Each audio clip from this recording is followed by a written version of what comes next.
Et boum, salut à tous mes chers traders, j'espère que vous allez bien. Basket évolutif de niveau 2. On a ouvert un petit basket en yen depuis le 27. Il est calme, en drawdown aux alentours des 5,5%, rien de bien méchant. Le yen nous a montré de la force, il y avait de la corrélation. Maintenant, il se trouve que Trump vole la vedette avec ses discours, ses politiques tarifaires bien avant le FOMC, une petite demi-heure avant. Et la volatilité, vraiment, elle a fait le plus gros juste avant sur les indices, sur l'or un peu moins, également sur les actions, mais surtout sur les devises.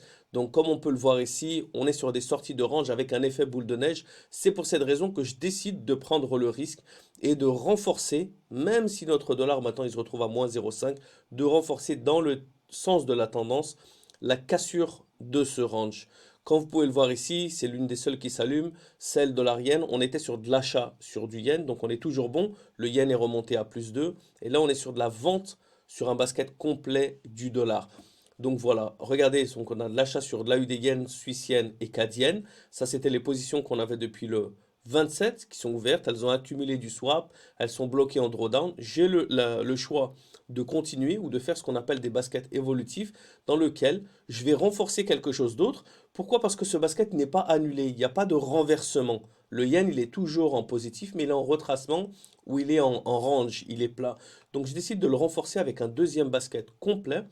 Là, ce sont des conditions un petit peu spéciales, comme quand j'avais tradé par exemple un NFP, je l'ai déjà fait plusieurs fois. Et là, je vois qu'il y a un gros effet boule de neige et on va analyser ça ensemble en détail pour que je vous montre vraiment le pouvoir de l'effet boule de neige. Donc, l'analyse technique, c'est quelque chose de complet et c'est quelque chose d'évolutif et c'est quelque chose qu'il faut suivre en temps réel. Je vais vous expliquer.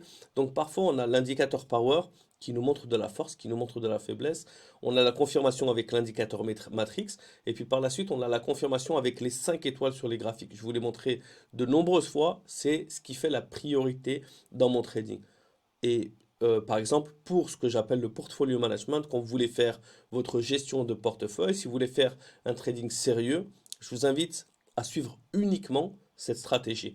Après, quand on a envie de faire du compounding agressif, si on a envie de trader uniquement un NFP, si on a envie de trader uniquement une position sur l'or, comme regardez ici, on a eu un breakout qui a été effectué sur l'euro-dollar.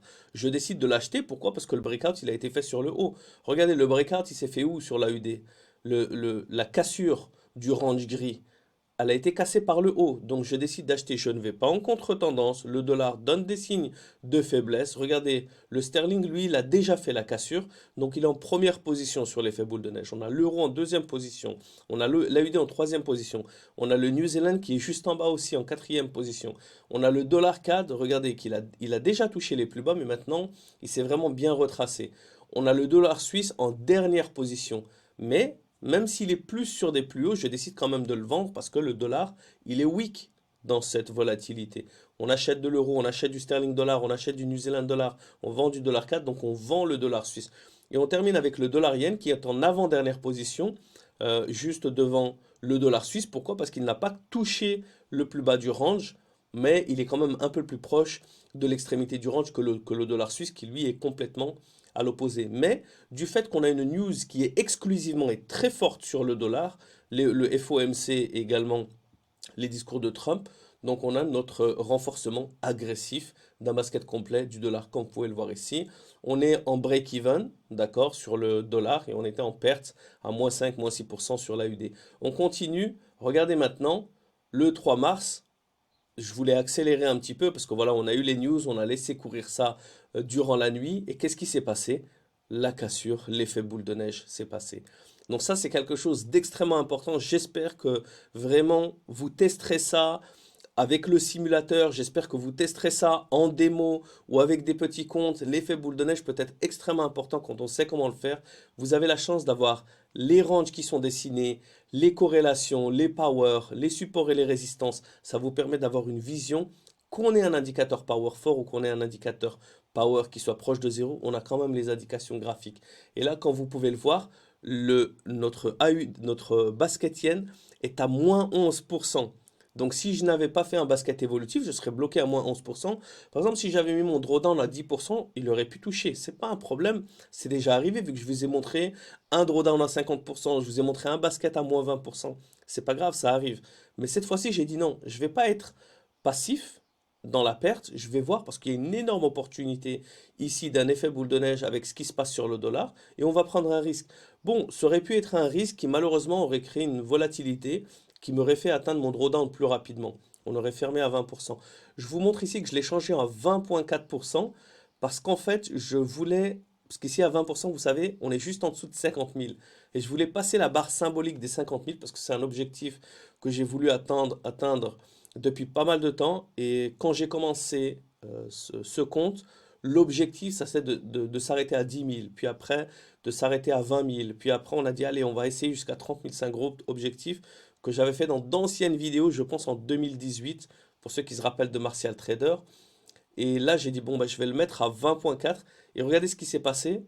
J'ai enregistré quelque chose à côté, je ne me rappelle plus ce que je faisais. Juste à ce moment-là, le PC a bugué à 19,9. Donc j'ai dû relancer le truc et regardez, tout a fermé d'un coup. J'ai gagné 1000 $ supplémentaires. Donc au lieu que ça ferme à 50 000, ça a fermé à 51 000. Donc voilà, je vais vous partager les positions en complet. Et voilà, donc ce qui se passe sur le MyFXbook, comme vous pouvez le voir, on a tous les gros drawdowns. On avait le drawdown de 50% que je vous avais partagé en basket. Et puis les performances maintenant, voilà. Donc depuis juillet, on approche bien gentiment. Janvier, on a une grosse performance. Et avril, même après avoir tapé un gros 20% qui nous a fait commencer à zéro, eh ben, on termine finalement à 20%. On a un retrait unique de 5000. Je vais effectuer un retrait additionnel parce que l'objectif des 50K a été atteint, retrait additionnel des 45K qui fait qu'on aura déposé 1000 et qu'on aura retiré 50 000, ce qui en fait, je pense, l'un des baskets les plus agressifs. Je ne dis pas le trading, parce qu'il y avait des tradings algorithmiques ou HFT ou peu importe dans lequel j'ai fait plus de performance, mais en trading manuel, je pense que j'ai atteint donc la plus grosse performance que je n'ai jamais atteint. Les seuls plus gros baskets dont je me rappelle, c'est ceux que je partageais à l'époque en Martial Trader où c'était de 1 à 3. Je me rappelle pas avoir fait plus avec un petit compte. Et là, bon, 1 à 55 000. Vous pouvez le voir, le gain il est de 5900% et l'absolute gain il est de 5500 parce que le gain total, c'est si jamais on n'avait jamais retiré et l'absolute gain, c'est vraiment ce qu'on a gagné parce qu'il y a eu un retrait de 5000 qui a affecté le compounding. Et c'est pour cette raison qu'il faut faire très attention lorsque vous faites de l'intérêt composé de ne pas retirer trop souvent parce que sinon vous affectez vraiment votre performance. Vous allez voir par exemple un gain de 3000%, mais un absolute gain, un gain absolu de 1000% si vous avez retiré et affecté votre effet composé. Donc voilà, bah, j'espère que cette vidéo qui est un petit peu différente vous a plu. N'oubliez pas de liker, de commenter, de vous abonner, posez vos questions, partagez un maximum, likez. Ça prend qu'une seconde et ça permet de faire grandir la chaîne et de me permettre, moi, d'avoir plus de motivation pour pouvoir vous partager quand je vois les messages que je reçois, notamment sur Discord. Tous ceux qui ont passé leur challenge, leur propre challenge, j'en reçois de plus en plus. Des screenshots sur Instagram, j'ai atteint 100%, j'ai fait de la première fois mon compounding.